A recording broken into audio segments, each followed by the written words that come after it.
In 1917, Henry Ford became the first person to mass produce a tractor, making it more affordable and easier to obtain.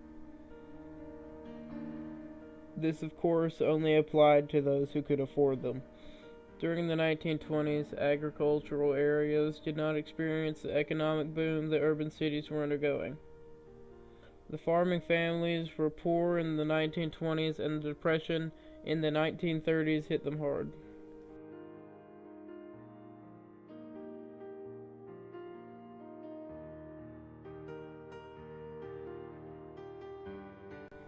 Because of the subpar soil conditions and lack of rain, wheat was chosen as the best grain to grow in the Midwest.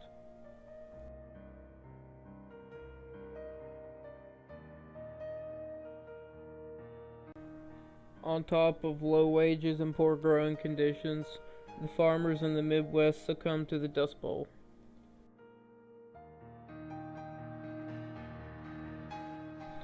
The 150,000 square mile area encompassing the Oklahoma and Texas panhandles and neighboring sections of Kansas, Colorado, and New Mexico has little rainfall, light soil, and high winds, a potentially destructive combination. Most early settlers used the land for livestock grazing until agricultural mechanization combined with high grain prices during World War I enticed farmers to plow up millions of acres of natural grass cover to plant wheat.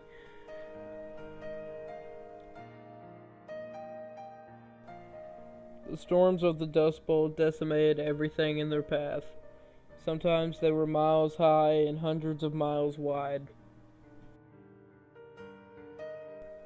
These storms were a combination of high force winds and the dust from the topsoil off of the Midwestern ground.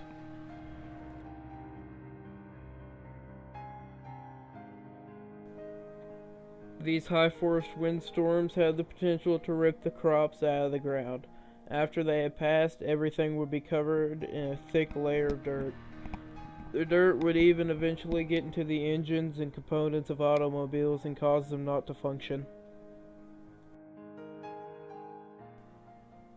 These storms made farming near impossible, which caused most of the farmers to have to find somewhere else to live. Since the only work in these Midwestern areas was farming, the farmers and their families were forced to pack up and leave to try and find work in other places.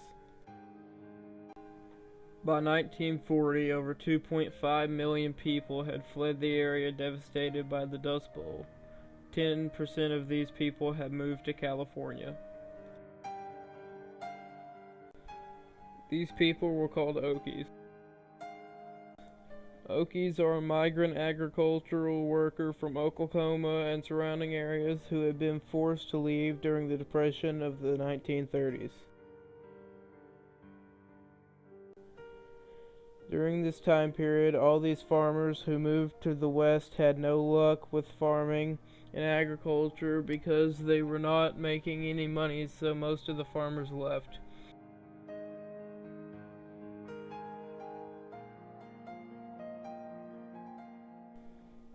The farmers fanned out across America and mainly California to try and find work to support their families. These were very hard times for the farmers in the 1920s and 30s.